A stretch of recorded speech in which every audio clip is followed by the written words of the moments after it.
just came from the south. Walked through the clearing.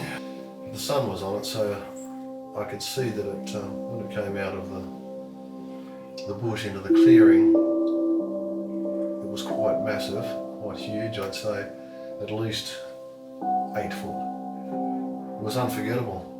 It was like an ape, but like quite a lot bigger than any sort of ape you'd normally see, I think, and very much like a human walk. I've got friends that are pushing 7 foot, and I do know a man that's 7 foot, but this thing towered above those blokes.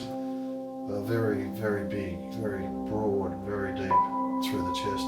That's just how I would describe it. Extremely robust, just a massive thing, like a massive version of a man.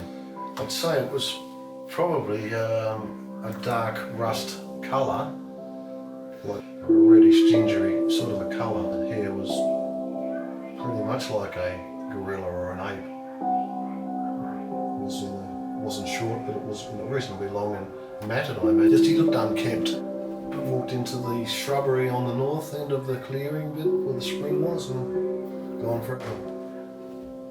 I stood there for about another 20 minutes possibly, just looking, hoping it had come back again with my eyes wide open. But they didn't. So the thing that kept me sane was that I went down to the Prince Alfred Hotel that afternoon and I said, I saw this thing today that was huge, and just walked across and they all knew where the spring was on this particular dairy. Oh yeah, that'd be the Bauple Mountain Yowie. And I'd never heard of it, and apparently there'd been some sightings over the years of this thing, and it was a fairly well-known local thing. Just common knowledge in the pub. Oh, the Bauple Mountain Yowie. Another one, another sighting.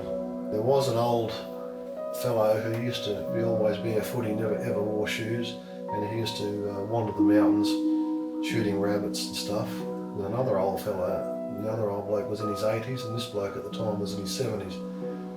And I seem to remember that he may have caught a glimpse at one stage, but people said, oh, Lance reckons he saw him. And Lance was a very nice man and he's dead now.